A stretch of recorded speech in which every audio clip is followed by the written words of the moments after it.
আমি যদিও গুনাহগার, অনেক আলেম ওলামাদেরকে নিয়ে হাত উঠাইছি আল্লাহ, অনেক সাদা দাড়িওয়ালাদেরকে নিয়ে হাত উঠাইছি, অনেক মাসুম বাচ্চাদেরকে নিয়ে হাত উঠাইছি আল্লাহ। পর্দার আড়ালের অনেক মা বোনরাও তোমাদের সঙ্গে হাত উঠেছি আল্লাহ। আমাদেরকে খালি হাত ফিরিয়ে দিও না আল্লাহ। তোমার দরবার থেকে কেউ নিরাশ হয় না। তুমি না আমাদেরকে জানাই দিয়েছ, গোলাম রে যতই গুনাহ করবি, যত অপরাধ করবি রে গোলাম, আমার দরবার থেকে কখনো নিরাশ হয় না। তাই বুক ভরা আশা নিয়ে আল্লাহ তোমার দরবারে দুইখানা হাত চাইলাম আল্লাহ।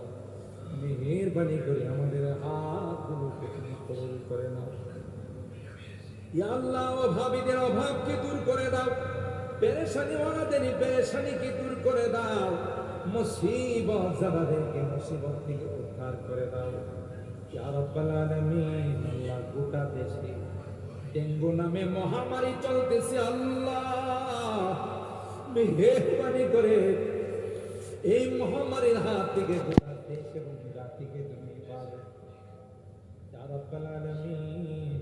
আল্লাহ এটা তো আমাদের গুনার ফসল, মানে তুমি বলেছ যাই বিপদ আপদ আসে সবগুলো তোমাদের গুনার ফসল গোলাম, আমরাও মেনে নিচ্ছি আল্লাহ।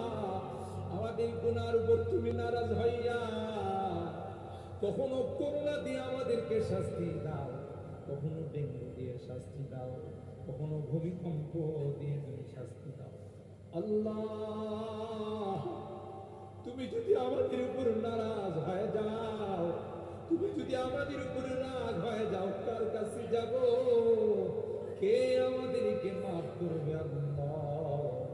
তাই তো ঘুমাই নাই, বাড়িতে যাই না, ভিক্ষুকের মতো দুইখানা হাত বাড়াইয়া তোমার বান্দারা কান্দে আল্লাহ। পর্দার আড়াল থেকে মা বোনরা কান্দে,